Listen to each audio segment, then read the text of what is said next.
Hi there and welcome to this week's midweek's analysis. So as usual, we'll walk through the major pairs over here and share with you some of the opportunities that you want to keep an eye on. So let's get started with the dollar index over here. Now from an overall structural perspective, we are generally expecting the dollar to continue higher. And what we're seeing over here is as long as the market maintains around this area of its three-wave structure and it maintains above 109.55, we do expect more upside, potentially going back all the way to 114.75. What we want to see in the near term is of course a corrective pullback over here, coming back perhaps towards that 50 and 618 Fibonacci. That will put us around 110.60 to 110.40. And in line with the upcoming FOMC, of course, we can kind of utilize the news as a potential catalyst for a potential trade over here as well. So what we want to see again, to give it perhaps another 2 days, it might bring us post FOMC as well.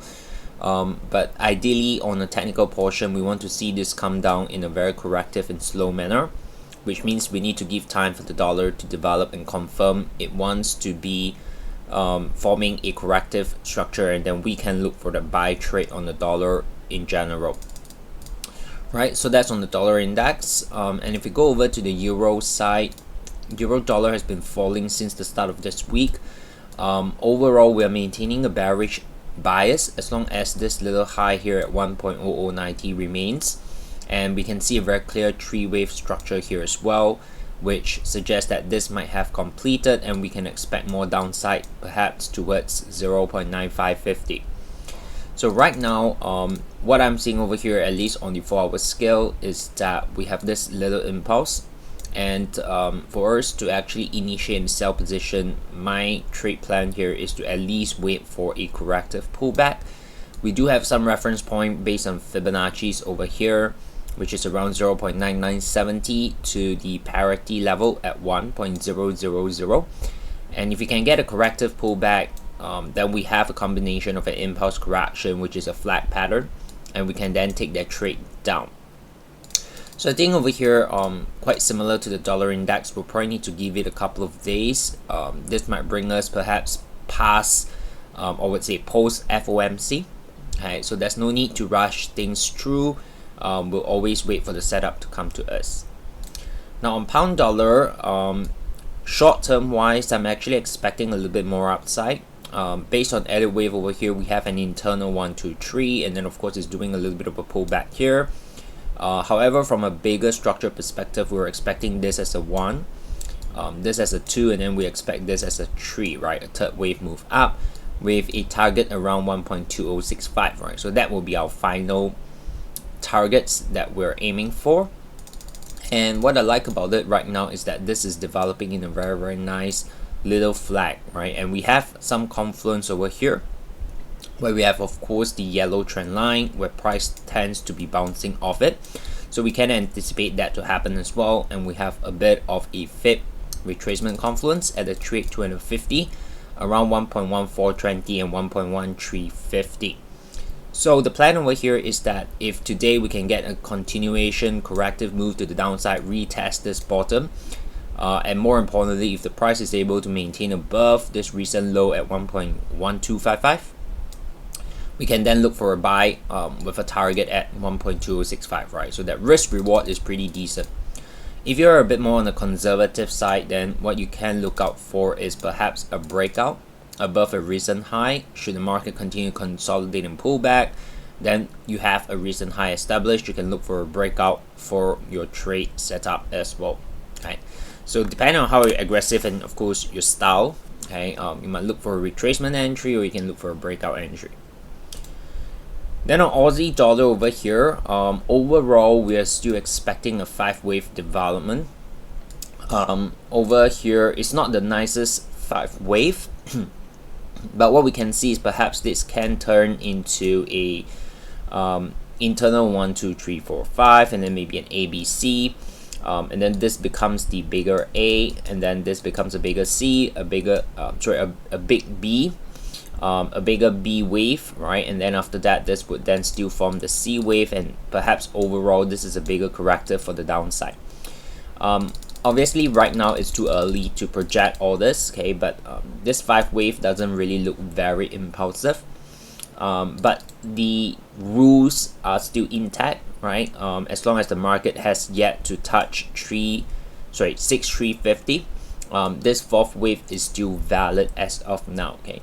So overall we're maintaining a bullish perspective, but it's not the best setup, right, available in the market. So if you're someone who is a bit more conservative, you might want to filter this away, okay, and maybe not pay too much attention as of now.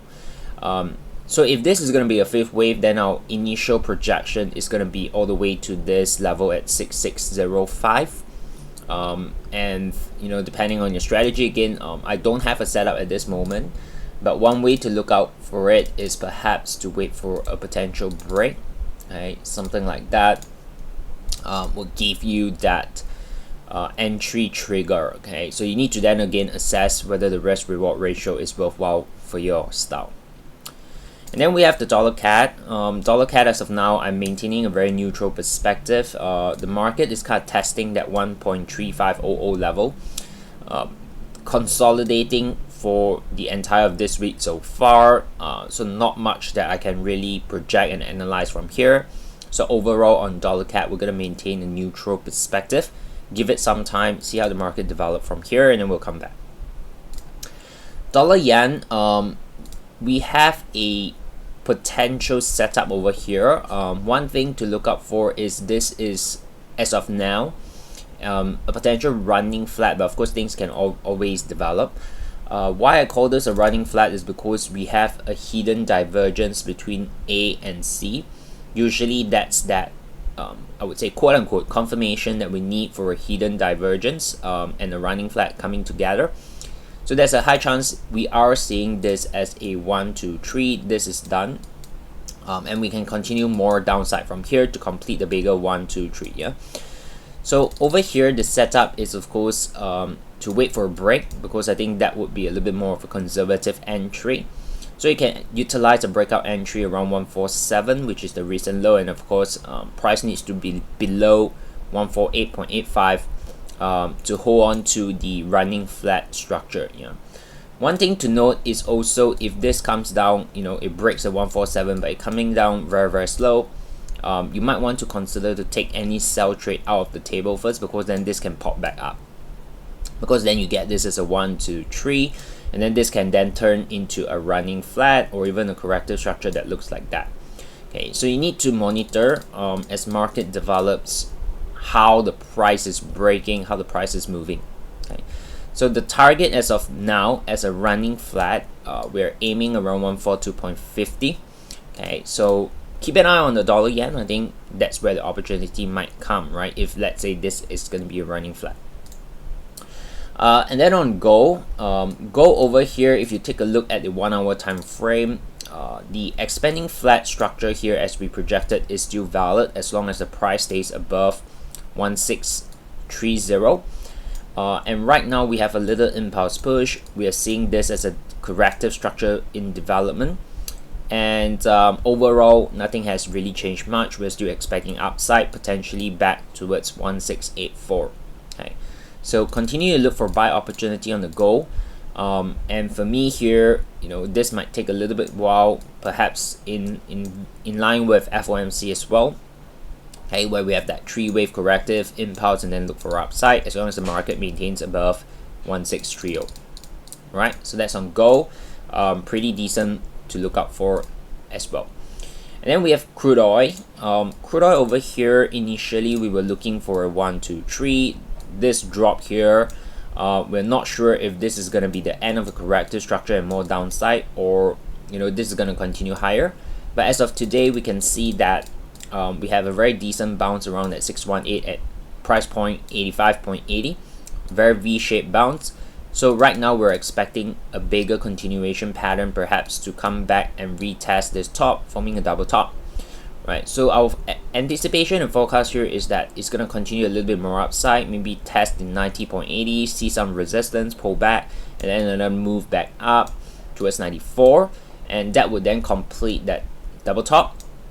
And internally we have that 1 2 3 1 2 3, and then a breaker 1 2 3, and then around 94 is definitely a good point to see if we can look for a sell trade. Okay, but for now, I think short term wise, we're gonna hold on to a bullish bias with targets around 90.80 and 94 area. Right, so that's on crude oil. And lastly, over here we have the S&P. Okay, so overall equities on S&P here, it's not really developing much. We are still testing that 100% extension level, giving us that WXY. So overall here, I'm still maintaining a very neutral perspective. Give it more time for the equities market to develop. Perhaps post FOMC, we're gonna get more clue. So for me, I'm just staying at the sidelines for equities right now. Right, so that's all for this week's video over here. All the best to your trading, manage your risk, and I'll see you guys in the next one.